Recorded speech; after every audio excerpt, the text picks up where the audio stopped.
दानत नव्हती तर घोषणा कशाला? कर्जमाफीवरून रविकांत तुपकर आक्रमक. सरसकट कर्जमाफीची मागणी बुलढाणा. राज्य सरकारने कर्जमाफीचे आश्वासन दिले होते. मात्र 2 लाखांपर्यंत कर्ज माफ होणार असल्याचे सरकारने स्पष्ट केले आहे. परंतु यावर शेतकरी नेते रविकांत तुपकर यांनी तीव्र संताप व्यक्त केला आहे. सरसकट कर्जमाफी करणे गरजेचे असून ऐन खरीप हंगामाच्या लगबगीत शेतकऱ्यांवर मोठे संकट निर्माण झाले आहे. दानत नव्हती तर घोषणा कशाला केली, असा संतप्त सवाल तुपकर यांनी सरकारवर उपस्थित केला आहे. महाराष्ट्रात विधानसभेच्या निवडणुकीवेळी भारतीय जनता पार्टीच्या मंडळींनी सरसकट शेतकऱ्यांना कर्जमुक्त करू असं आश्वासन दिलं होतं आणि म्हणून शेतकऱ्यांनी त्यांना निवडून दिलं.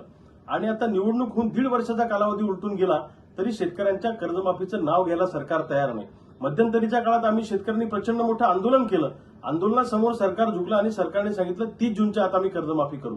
आता पुन्हा त्यांनी विधानसभेच्या आचारसंहितेचा खोडा त्या कर्जमाफीमध्ये घातला.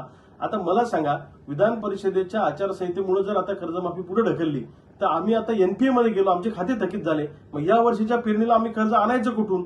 आता पेरणीची प्रचंड मोठी अडचण शेतकऱ्यांची होणार आहे.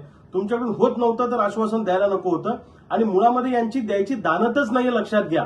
याच्यामध्ये जाचक अटी घालायच्या, जाचक निकष घालायचे आणि कमीत कमी शेतकरी कसे कर्जमाफीमध्ये बसवता येतील हा याच्या पाठीमागचा सरकारचा छुपा अजेंडा आहे. द्यायची दानत नाही तर घोषणा करता कशाला? सरसकट कर्जमुक्ती आम्हाला पाहिजे. महाराष्ट्रातले सगळे शेतकरी सरसकट कर्जमुक्त झाले पाहिजे, ज्याच्यावर किती कर्ज असलं तरी, ही आमची मागणी आहे. आणि जर का तुम्ही खोडे घालत असाल, त्याच्यामध्ये जाचक अटी आणि शर्ती घालत असाल आणि शेतकऱ्यांना कर्जमाफीपासून वंचित ठेवणार असाल आणि असे आचारसंहितेसारखे फालतू कारणं देत असाल तर महाराष्ट्रातला शेतकरी खपून घेणार नाही. आम्ही सगळे शेतकरी आता एकत्र येऊ आणि प्रचंड मोठं आंदोलन येणाऱ्या काळामध्ये सरसकट कर्जमाफीसाठी उभं करू.